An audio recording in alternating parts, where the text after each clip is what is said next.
जिस शख्सियत और हस्ती के बारे में बातें होती हैं इन मजहब के अंदर, मुसलमान अल्लाह अल्लाह कर रहा है और हिंदू जय श्री राम कर रहा है, तो ये जिनके नामों पे लड़ रहे हैं वो एग्जिस्ट भी करते नहीं करते, या मसूरी तौर पर बना दिए गए।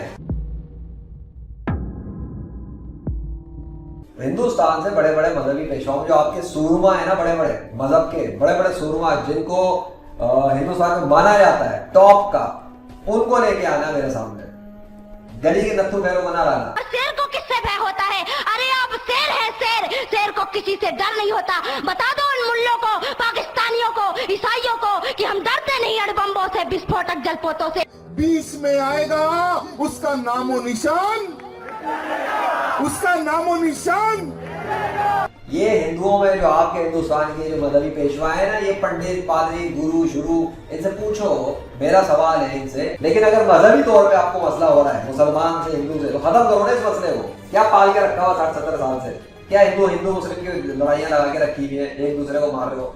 नहीं आ सकता तुम्हारा कोई मजहबी पेशवा जो दीन इस्लाम के अंदर। मैं जब आया हूँ ना सामने दीन इस्लाम की तरफ से सच्चाई पर, तो मेरे लाइफ में जो नेचर के थ्रू थे, नेचुरल दलाई, वो कोई मजहबी पेशवा हिंदुस्तान के अंदर पैदा नहीं हुआ जो मुझे मेरे दलाई को गलत साबित कर सके।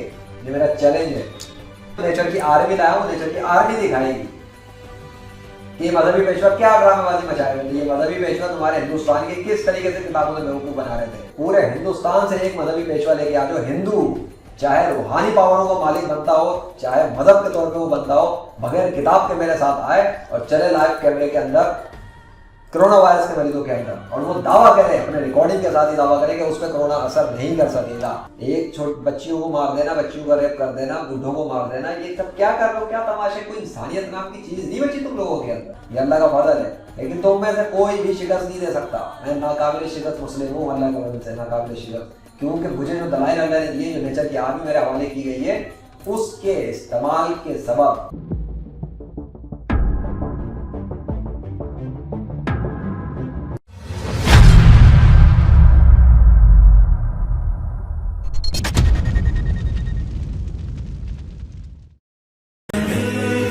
चाहे तुझे क्या कहूँ मेरे सफर